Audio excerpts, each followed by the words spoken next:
ทุดงถูกปลาหายไปเครื่องนึงได้บาด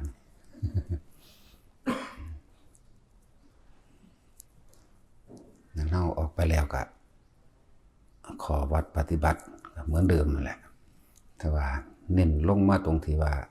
เวลาภาวนานั่นบ่ควรที่ไปตั้งเป้าหมายจุดหมายคาดหวังให้เพียงแค่ว่ามีสติหรือนึกถึงแค่ความรู้สึกอยู่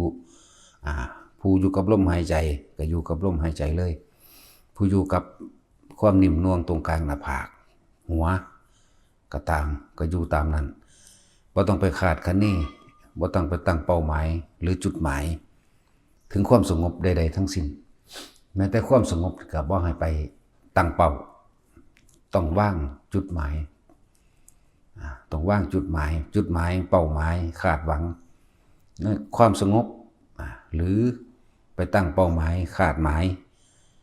ในการรู้เห็นสิ่งลึกลับต่างๆบ่ให้ไปตั้งในความอยากจะเห็นแสงสว่างคือได้ยินได้ฟังมาอยากเห็นเทวดาอยากเห็นนั่นนี่ให้อยู่กับปัจจุบันลมหายใจเข้าออกสำหรับผู้บ่ทันได้ทรงฌานเป็นโดยอาการปิติที่บ่ทันได้ชำนาญก็ค่อยๆอยู่กับลมนั่นแหละเมื่ออยู่กับลมได้แล้วก็เดี๋ยวมันจะเป็นไปเอาเองดอกในอาการปิติมันสิขึ้นมามันสิคอยเป็นเอาเองจังว่าให้ว่างเป้าหมายว่างจุดหมายอย่าคาดหวังอย่าคาดคะเนแล้วก็การเดินทางก็เหมือนกันว่าสิไปสกลตั้งสกลไว้เพียงแต่ว่าจุดหมายอยู่หันอันนี้เป็นทางวัตถุทางโลกอันนี้ว่าไปสกลแต่ว่าอย่าไปเน้นว่าบ้านนั้นวัดนั้นอำเภอและตำบลนั้นให้ไปเลยว่างเป้าหมายจุดหมายเอาไว้แล้วก็อยู่กับปัจจุบันในขณะที่เดินทางย่างเดินจงกรมบ่แม่นว่าสิมาเดินอยู่เฉพาะในทางจงกรมที่เฮาฝึกหัดที่เฮาเฮ็ดไว้นี่คือทางฝึกหัดเดินจงกรมก็คือทำสมาธิเดินให้มันจิตตั้งมั่นอยู่ในความรู้สึกแห่งกายคนที่เดินทรงฌานได้แล้วจับจุดอารมณ์ได้แล้วก็สบายบ่ต้องคิดออกหาจุดหมายที่ว่าสิไปบ้านนั้นตำบลนั้นอำเภอนั้นจะไปวาดลักษณะในวัดนั้นหรือภูเขานั้นทำนั่นหรือคนที่รู้จักแสดงว่ามันต้องว่างอดีตอนาคตในเบิดว่างอดีตก็คือบ่คิดถึงจุดหมายที่เจ้าของตั้งไว้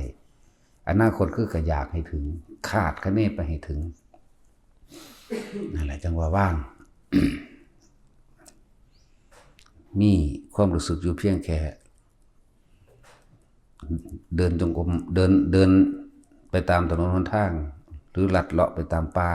ตามเขาขึ้นโขดหินก้าวไปทุกก้าวนั้นมันสามารถรู้ลมหายใจได้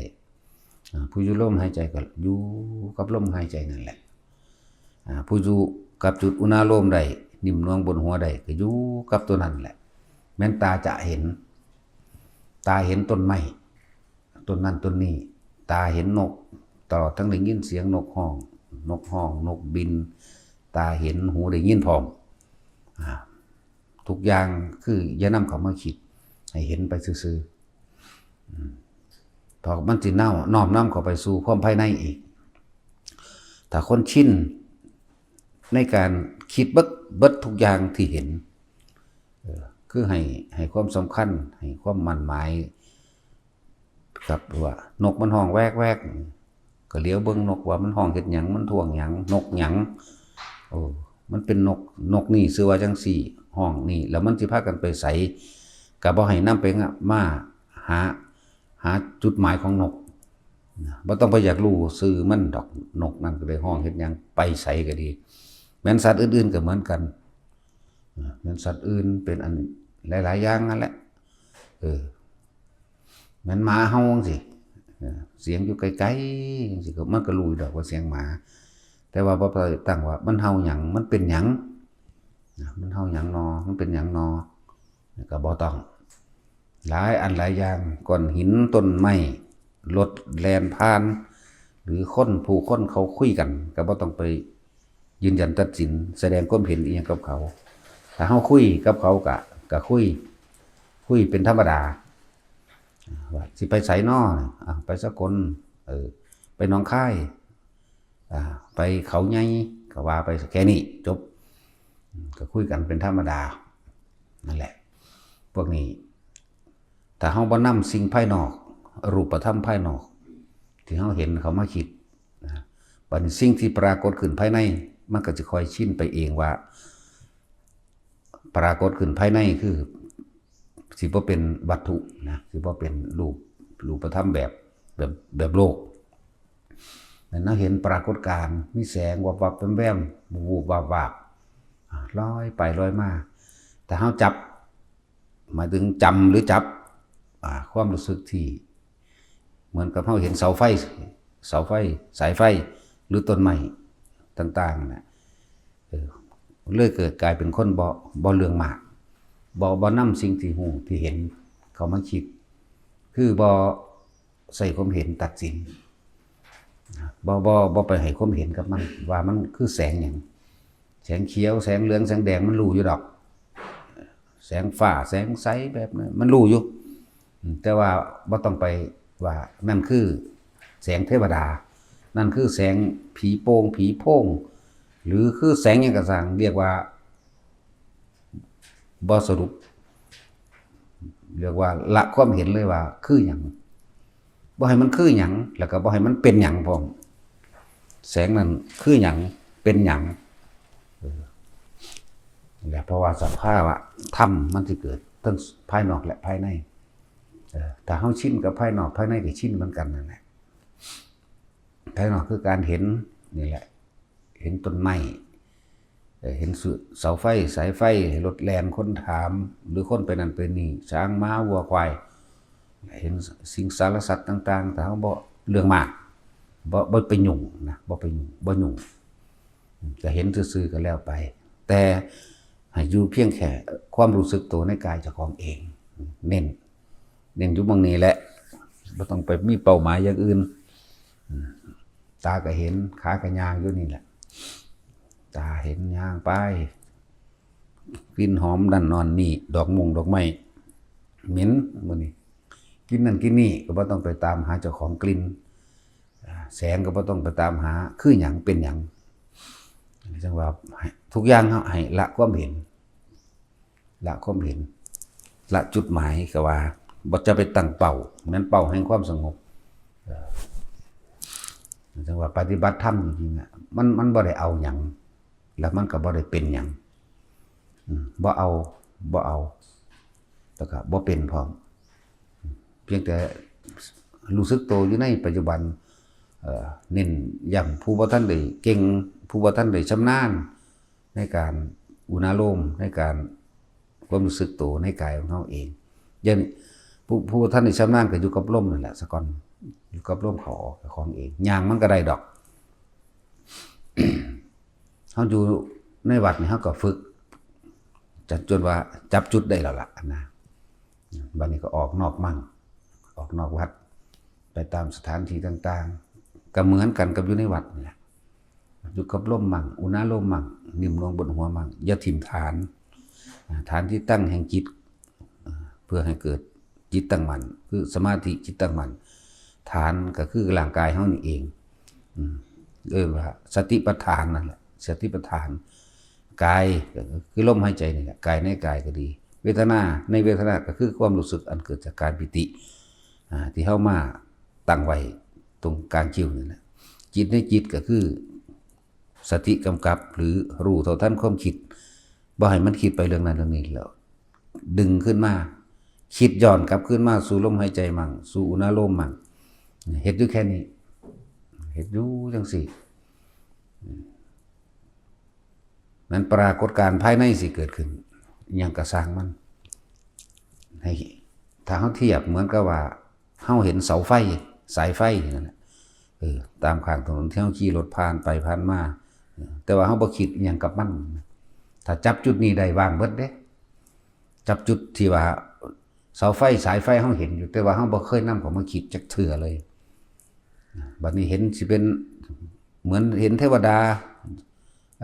แต่งกายสวยงามรูปหรือหมู่เทพเทวดาอันเป็นทั้งหญิงทั้งชายหรือวิมานต่างๆก็สร้างเฮาบ่ไปหาค่าเฮาบ่ไปคิดเฮาบ่ไปคิดต่างๆว่างเบิดเหมือนกันว่างจากสิ่งที่มีที่เห็นนั่นเองว่างจากสิ่งที่ได้ยินได้กลิ่นนั่นเอง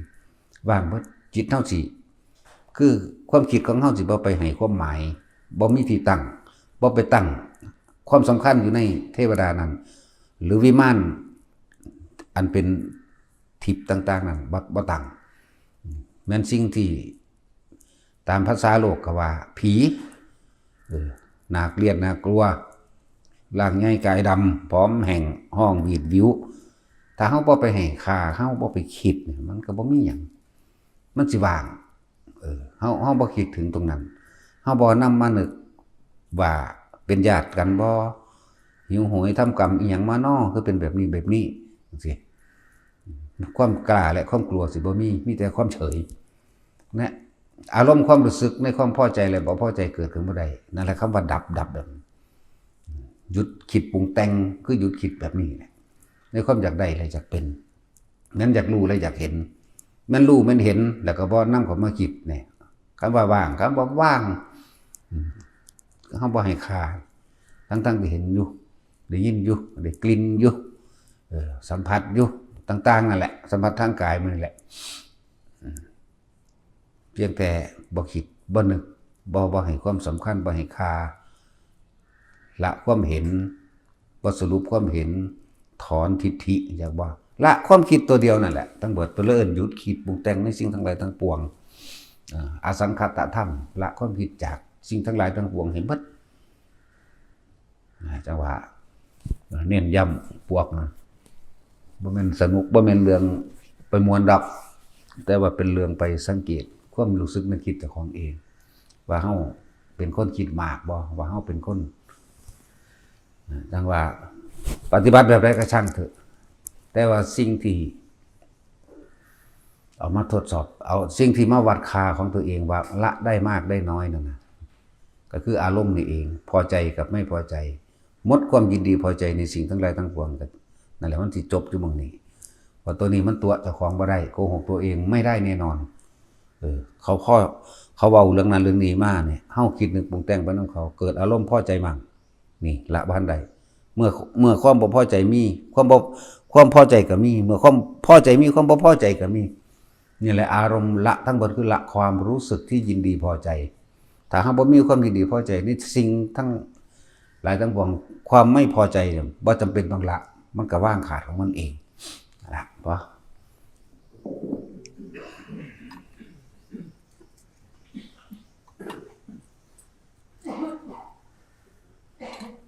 ยะถาวาริวหาปุราปาริปุเรนติสาคารัง